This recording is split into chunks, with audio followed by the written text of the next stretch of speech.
Good morning દોસ્તો, અત્યારે આપણે આવી ગયા છીએ હવે આપણા શિવધારા ફાર્મ ઉપર. આપણે તો મારી પાછળનો કંઈક આવો નજારો છે. પાછળ તમે જુઓ છો એ પેલું આંબડી ગામ છે, અને આ બાજુ ફરતી બાજુ તમે જુઓ તો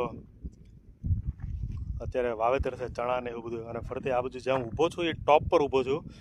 આ ડુંગર છે, મોટો એવો સારો એવો ડુંગર કે જે આંબડી અને બગોયાની મતલબ ખાંભાનો જે રોડ છે એ રોડની વચ્ચેનો જે આ છે રોડ. જો આ તને બતાવું, આ જે રોડ આવ્યો છે એ આંબડી ગામમાંથી આવે છે. આ જે રોડ છે એ આંબડી ગામમાંથી આવે છે. અને ફાર્મ જે આપણું છે આ સોરી પછી તમને જે બતાવું, આ છે એ નવી આંબડી બાજુ આ જે રોડ કહેવાય નવી આંબડીનો, એ તમને ગેટ કદાચ દેખાતો હોય. નવી આંબડીનો ગેટ આવી છે. અચ્છા, તો એ આ બાજુ નવી આંબડીથી ખાંભા તરફથી આવે છે આ બાજુ. અને પાછળ મસ્ત મસ્ત ડુંગરનો નજારો, ચારે ફરતો તમે જુઓ તો ડુંગરનો નજારો છે. આ બાજુ ગામ રહી ગયું, આ બાજુ ડુંગર, અને આ બાજુ વિત્યાળાના જે બંગલો છે, અને પેલા વિત્યાળાના જે ડુંગર છે, આ ડુંગર છે જે બધા દેખાય વિત્યાળા અભયારણ્ય. અને આવી રીતે અહીંયા વાવેત છે.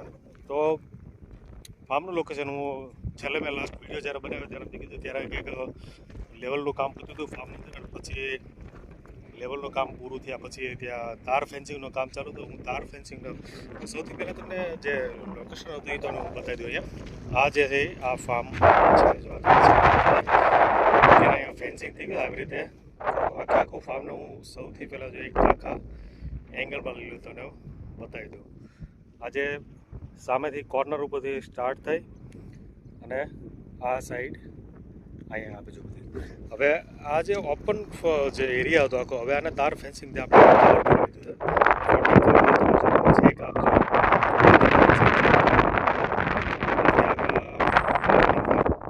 અત્યારે જે ઢગલા જે દેખાય એ ઢગલા છે અત્યારે પેલું શું કહેવાય દેશી જે ખાતર છે એના માટે અત્યારે ફરતું ફેન્સિંગ આવી રીતે પ્રોટેક્ટ કરતા આવે છે. 10 ફૂટની હાઇટવાળો છે, રોડથી થોડા દૂર એના નિયમ અનુસાર જે આવતું હોય એવી રીતે ત્યાં 10 ફૂટના પોલ છે.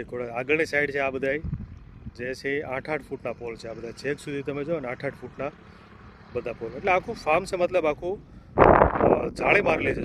અચ્છા, તમને એ કહેવાનું ભૂલી ગયો, બધામાં આખામાં ફરતી આવી રીતે જાળી છે. બધામાં જાળી આવી રીતે જાળી છે.